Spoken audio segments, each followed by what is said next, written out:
आता आपण VLSI प्रॅक्टिकलला झायलिन software वापरतो. तर पहिलं हे झायलिन सॉफ्टवेअर ओपन करायचं. ISA डिझाईन सूट 12.3. आता लेटेस्ट जे व्हर्जन आहे ते 14.7 आहे, पण आता आपल्याकडे काही PCमध्ये 12.3 इन्स्टॉल केलेलं आहे ऑलरेडी. ठीक आहे. त्याच्यानंतर प्रोसिजरमध्ये काय करतो आपण, फाईल घेतो, न्यू प्रोजेक्ट सिलेक्ट करतो. न्यू प्रोजेक्ट सिलेक्ट केल्यानंतर मग त्या प्रोजेक्टला नाव द्यायचं. कोणत्याही गेटचं असेल तर ते त्या गेट किंवा जे काही प्रॅक्टिकल असेल ते नाव द्यायचं. त्याच्यानंतर इथे SDL सिलेक्ट करायचं, टॉप लेवल सोर्स टाईप. त्याच्यानंतर नेक्स्ट केलं की हे पॅरामीटर तुम्हाला सगळे इम्पॉर्टंट सिलेक्ट करायचे असतात. याच्यामध्ये आपण जो फॅमिली वापरतोय तर त्याच्यामध्ये Spartan 3A and Spartan 3AN he family आपण यूज करतो. त्याच्यानंतर डिव्हाइस जे आहे त्या फॅमिलीमधलं ते आपण XC3S50A हे आपण या बोर्डच्या स्पेसिफिकेशननुसार आपण सिलेक्ट करत असतो. ठीक आहे. त्याच्यानंतर हे पॅकेज जे आहे ते बाय डिफॉल्ट येतं, त्याच्यामध्ये चेंज करायचं नाही. सिम्युलेटर जो आहे तो iSIM सिलेक्ट करायचा, कारण इंटरनल सिम्युलेटर आपण वापरत असतो, एक्सटर्नल वापरत नाही. त्याच्यानंतर इथे प्रेफर्ड लँग्वेज जी असते या दोनपैकी आपण आता प्रॅक्टिकलला VHDL वापरतो, म्हणून VHDL सिलेक्ट करायचं आणि नेक्स्ट करायचं, राईट. आणि याच्यानंतर फिनिश करायचं असतं. फिनिश केलं की तुम्हाला इथे अशा टाईपचं सगळं दिसेल स्ट्रक्चर हायरार्की. त्याच्यानंतर या डिव्हाइसवरती आपण काय करतो, राईट क्लिक करतो. जे डिव्हाइस आले त्याच्यावरती राईट क्लिक करून न्यू सोर्स घ्यायचं. न्यू सोर्समध्ये आपण VHDL मॉड्यूल घेत असतो, कारण आपल्याला VHDL कोड राईट करायचा असतो. मग VHDL मॉड्यूल घेऊन त्या फाईलला काय करायचं, नाव द्यायचं असतं. फाईलला नाव दिलं की नेक्स्ट करायचं. मग नेक्स्ट केल्यानंतर तुम्हाला इथे आर्किटेक्चरचं नेम चेंज करता येतं, इथे केलं तरी चालेल. त्याच्यानंतर आपल्याला जे काही इनपुट आउटपुट पोर्ट असतात ते पोर्टला नेम द्यायचे असतात, ते नेम इथे द्यायचे. समजा एंड गेट ऑर गेट जर आपण घेतला तर ऑर गेटला दोन इनपुट असतात, एक असतं A आणि दुसरं B. तर इनपुट तुम्ही एकाच याच्यामध्ये एकाच पोर्टमध्ये डिक्लेअर करू शकता किंवा सेपरेट पण घेऊ शकता. इथे डायरेक्शन जी असते ती इन कंपल्सरी, इनपुट असेल तर इन, आउटपुट असेल तर आउट, आणि बोथ डायरेक्शन्स असतील तर इन आउट सिलेक्ट करायचं. त्याच्यानंतर इथे समजा आपल्याला आउटपुट पाहिजे C, तर इथे सिलेक्ट करताना आउट करायचं, नेक्स्ट म्हणायचं. मग इथे सगळी इन्फॉर्मेशन येते, त्याची डायरेक्शन येते, ती चेक करायची करेक्ट आहे का, आणि ती जर करेक्ट असेल तर फिनिश म्हणायचं, राईट. त्याच्यानंतर अशी विंडो ओपन होईल. मग ही विंडो ओपन झाली की मग आपण इथे आर्किटेक्चर बॉडीमध्ये आपलं जे काही लॉजिक आहे किंवा आपल्याला जे काही फंक्शन एक्झिक्यूट करायचे ते आपण इथे राईट करत असतो. हे राईट केलं की त्याच्यानंतर जो प्रोग्राम आपण राईट केला त्याच्यावरती क्लिक करायचं. डिव्हाइसवरती क्लिक करायचं नाही, कारण डिव्हाइसवरती क्लिक केलं की वेगळे ऑप्शन्स ॲक्टिवेट होतात.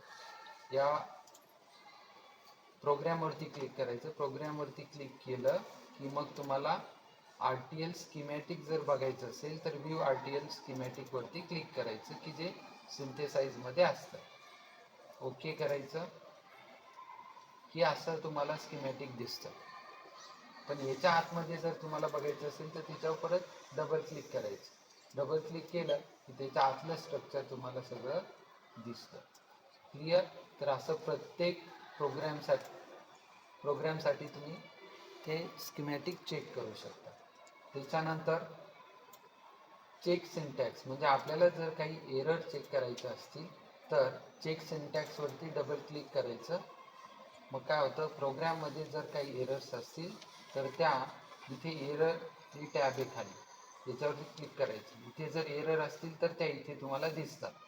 मग त्या लाईनवरती क्लिक करायचं. त्याच्यानंतर त्या लाईनची एरर रिमूव्ह करायची. क्लिअर. हे झालं म्हणजे एरर आपण चेक करतपर्यंत.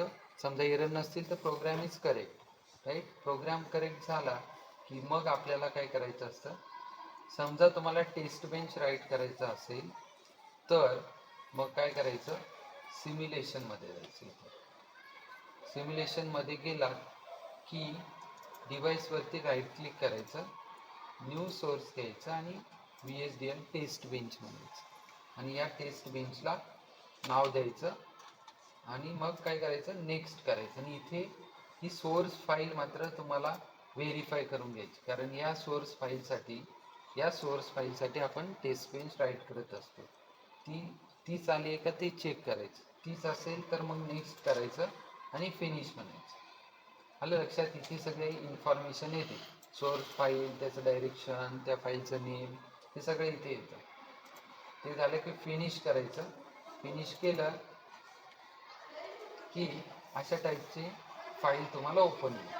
ही फाईल ओपन झालं की जर तुमचे नॉर्मली ॲडर असेल, सबट्रॅक्टर असेल किंवा लॉजिक गेट्स असतील तर त्याच्यासाठी तुम्हाला क्लॉकची रिक्वायरमेंट नसते. म्हणून टेस्ट बेंचमध्ये बाय डिफॉल्ट जो प्रोग्राम जनरेट होतो त्याच्यामध्ये क्लॉक असते. ते सगळे क्लॉकचा पार्ट रिमूव्ह करायचा. क्लॉकचा पार्ट रिमूव्ह केला की त्याच्यानंतर मग या बिगिनच्या खाली जायचं. ही प्रोसेस रिमूव्ह करायची नाही. याच्या खाली गेलं की इथे तुम्हाला इनपुट्स अप्लाय करायचे असतात टेस्ट बेंचसाठी. मग इथे तुम्हाला समजा कोणताही गेट असेल तर 4 कॉम्बिनेशन येतात, 0 0 0 1 1 0 1 1. इथे आउटपुट डिक्लेअर करायचे नाही किंवा आउटपुटला कोणत्याही प्रकारचं इनपुट द्यायचं नाही. हे ए आणि बी हे इनपुट आहेत, म्हणून इथे ए ला 0 दिला, बी ला 0 दिला आणि वेट स्टेटमेंट आहे, वेट फॉर स्टेटमेंट. किती वेळेसाठी वेट केलं, 100 नॅनोसेकंड. तसंच ए ला 0 केला म्हणजे पुढचं कॉम्बिनेशन 0 1 येते लक्षात, A0 B1. त्याच्यानंतर पुढचं काही A1 B0 आणि A1 B1. क्लिअर?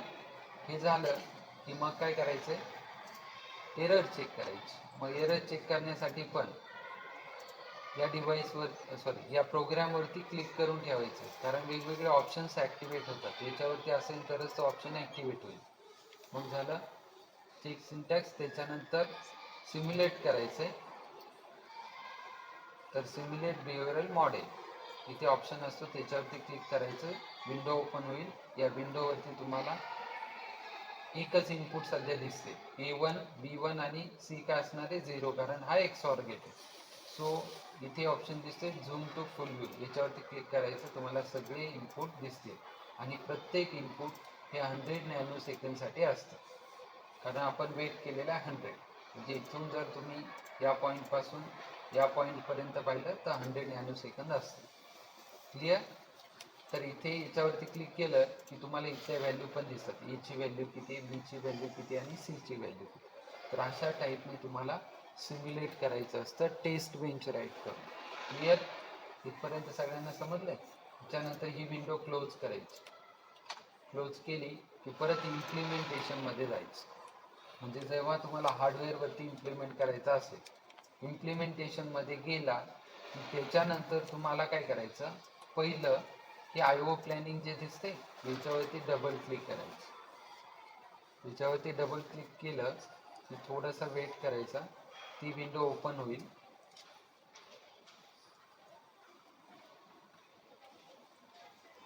ती विंडो ओपन झाली की त्याच्यामध्ये आपल्याला काय करायचं असतं, या विंडोमध्ये आपल्याला जे काही इनपुट्स आणि आउटपुट पिन्स असतात, तर त्याच्यासाठी अशा टाईपची हेडर फाईल एक दिलेली असते की ज्याच्यामध्ये सगळे पिन डिस्क्रिप्शन असतं. ते तुम्हाला ही फाईल प्रोव्हाइड केली जाते प्रॅक्टिकलच्या वेळेस. मग तिथे गेल्यानंतर header P1, header P6, header P2 आणि हेडर P4 अँड P5 अशा टाईपचे हेडर्स तुम्हाला इथे दिसतील. तर इथे जर तुम्ही गेलात तर याच्यावरती पण हेडर्स तुम्हाला दिसतात.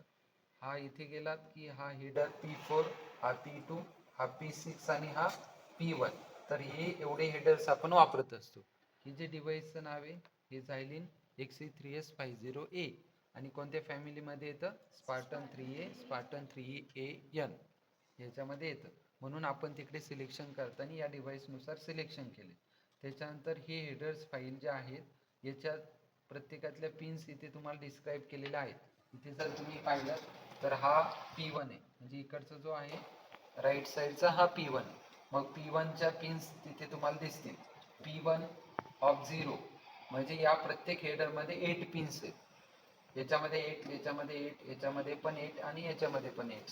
तर या 8 पिन त्याच्यासाठी पिन नंबर जो असतो, म्हणजे या पिन्स या डिव्हाइसला कुठे कोणत्या पिन नंबरला कनेक्ट केल्या तर इथे तुम्हाला दिसतं LOC P31 म्हणजे ही जी हेडर P1 ची जी P10 ही पिन आहे, तर ती कुठे कनेक्ट केलेली आहे P31 ला, कशाच्या या डिव्हाइसच्या, येते लक्षात.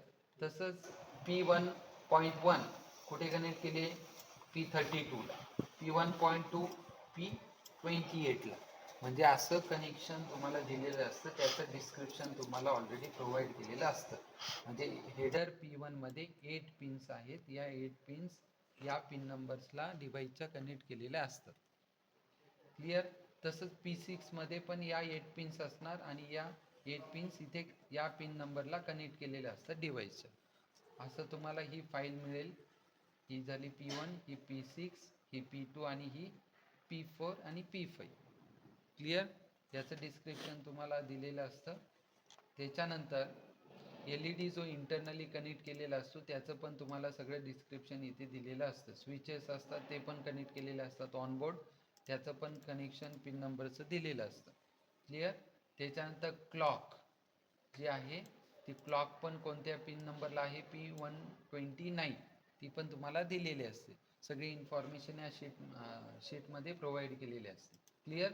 त्याच्यानुसार आपण IO पिन प्लॅनिंग हे ओपन केलं. त्याच्यानंतर जायचं कुठे, इथे दिसते इनपुट आउटपुट पोर्ट, याच्यावर क्लिक करायचं. याच्यावरती क्लिक केल्यानंतर हे मॅक्सिमाइज करायचं. मॅक्सिमम केलं की हे एक्सपांड करायचं. एक्सपांड केलं स्केलर पोर्ट्स. त्याच्यानंतर तुम्हाला A इनपुट, B इनपुट आणि C काय आउटपुट. इथे साईट वरती गेलात की इथे तुम्हाला पिन नंबर असाइन करायचे असतो. आता या पिन नंबर कुठून आल्या, P10 P11. तर जर तुम्ही इथे पाहिलं P10 P11 इथे दिसतंय. हेडर कोणता आहे P2, बरोबर. म्हणजे P2 ची पहिली पिन कुठे कनेक्ट केलेली आहे P10 ला, नंतर दुसरी पिन कुठे कनेक्ट केलेली आहे P11 ला. म्हणून हेडर P2, हा जो हेडर P2 आहे हा हेडर P2 आहे, बरोबर. इथून आपण इनपुट देणार आहे, कारण A आणि B काय आहेत इनपुट. त्याच्यासाठी इथे स्विचेस प्रोव्हाइड केलेले असतात इनपुट देण्यासाठी. 1 आणि 0 देण्यासाठी स्विच प्रोव्हाइड केलेले असतात. 1 असला की इथे हा LED ऑन होईल, म्हणजे तुम्हाला कळेल की इथून 1 गेलाय. जर ऑफ असेल तो म्हणजे काय गेला 0. आलं लक्षात. इथून इनपुट दिलंय, तो इनपुटचा हेडर आहे P2 आणि P2 मधले आपण पहिल्या 2 पिन वापरल्यात P10 आणि P11. आलं लक्षात. म्हणून हा हेडर इथे इनपुटला कनेक्ट केलाय. त्याच्यानंतर पुढे काय केलं आपण, आउटपुटला काय कनेक्ट केले P32. मग P32 हेडर फाईल मध्ये जायचं. कुठे ते चेक करायचं, कुठे हेडर P1 ला, कोणत्या दुसऱ्या पिनला, बरोबर. म्हणजे आउटपुट कुठे दिसणार आहे दुसऱ्या पिनला. म्हणून इथे P1 चा हेडर आहे पहा, हा कुठे कनेक्ट केलाय मी, इथे तुम्ही पाहिलं तर हा आउटपुट सेक्शन, ही आउटपुटचे LED. म्हणून ही जी केबल आहे ही इथे कनेक्ट केलेली. याच्यामधला आता पहिलं घेतले का आपण पिन, नाही घेतली. कितवी घेतली आहे, ह्या हेडर मधली दुसरी पिन घेतली आहे. तिथे पहा या हेडर मध्ये टोटल किती पिन्स आहेत, त्याच्यामध्ये 8. त्याच्यामधली आपण दुसरी पिन घेतली, कारण P32 ही आपण इनपुट आउटपुट प्लॅनिंग मध्ये वापरलेली. दिसते इथे P32. मग हे पिन्स असाइन करायचं. याच्यावरती क्लिक केलं की तुम्हाला पिन्स येतात. मग ते पिन नंबर सिलेक्ट करायचे. ते तुमच्यावरती असतं की या हेडर मधल्या कोणत्या पिन्स वापरायच्या. क्लिअर. ही सिक्वेन्स वाईज असतात 1 to 8.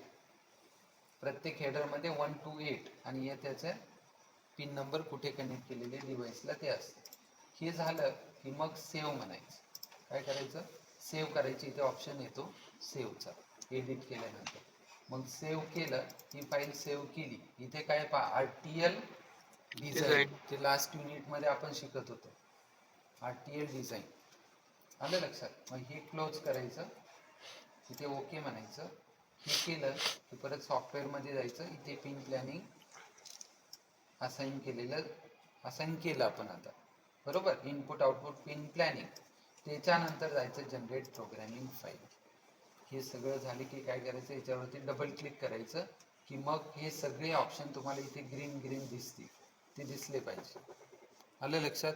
मग हे झालं की तुमची एक प्रोग्रॅमिंग फाईल जनरेट होते. क्लिअर? प्रोग्रॅमिंग फाईल जनरेट होते. प्रोग्रॅमिंग फाईल जनरेट झाली की मग तुम्हाला काय करायचं आहे, हा जो बोर्ड असतो हा बोर्ड आपल्या CPU ला कनेक्ट करायचा. समजलं इथपर्यंत? CPU ला कनेक्ट केल्यानंतर या बोर्डचा जो ड्रायव्हर असतो तो ड्रायव्हर सॉफ्टवेअर तुम्हाला इन्स्टॉल करायचं असतं. त्याच्यासाठी तुम्हाला जायचं कंट्रोल पॅनलमध्ये. कंट्रोल पॅनलमध्ये गेला की तुम्हाला यायचं डिव्हाइस मॅनेजरमध्ये.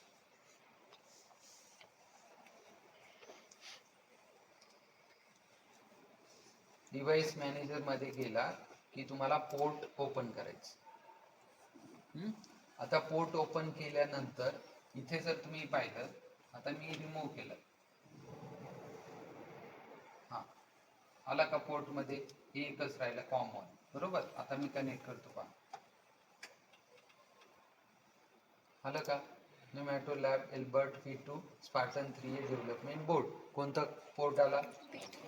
कॉमन 3.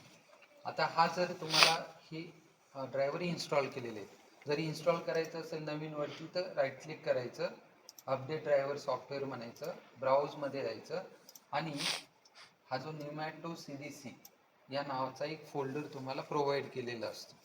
आलं लक्षात? तर तो फोल्डर जिथे असेल तो फोल्डर कॉल करायचा, म्हणजे तो ओपन करायचा ब्राउज मध्ये जाऊन. ठीक आहे, तर ते मला सापडणार नाही. तो ओपन करायचा. लक्षात आलं का? न्यूमॅटो CDC नावाचा फोल्डर असतो, तो ओपन करायचा, नेक्स्ट म्हणायचं आणि अपडेट म्हणायचं. आलं लक्षात? ते सॉफ्टवेअर अपडेट होतं, ड्रायव्हर सॉफ्टवेअर अपडेट होतं आणि त्याच्यानंतर तुम्हाला पोर्ट दिसतो. क्लिअर? पोर्ट दिसला COM3 की मग तुम्हाला हे क्लोज करायचं. इथपर्यंत समजलं? मग हे क्लोज केलं की परत तुम्हाला कुठे जायचं, एक नवीन सॉफ्टवेअर मध्ये जायचं, एल्बर्ट V2 या नावाच्या सॉफ्टवेअर मध्ये जायचं. ते सॉफ्टवेअर ओपन करायचं. ओपन केलं की इथे आपण पोर्ट घेतलेला कोणता होता? 3. कॉम. तो COM3 सिलेक्ट करायचा, ओपन फाईल मध्ये जायचं. ओपन फाईल मध्ये गेला की आपला XOR गेटचा प्रोग्राम होता, चेक करायचा कोणता आहे, XOR गेट _2. मग इथे जायचं XOR गेट _2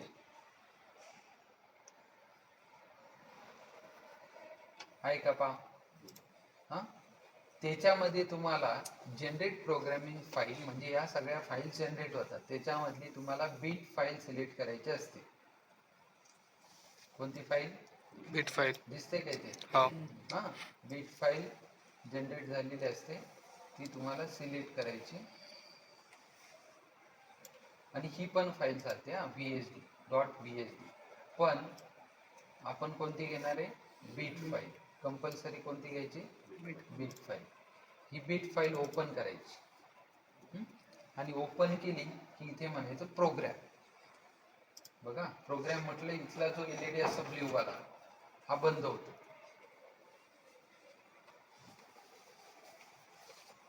इथे स्टेटस बार पण तुम्हाला दिसतो. स्टेटस काय आहे? पहिले मेमरी फ्लॅश होते, त्याच्यानंतर प्रोग्राम लोड होतो.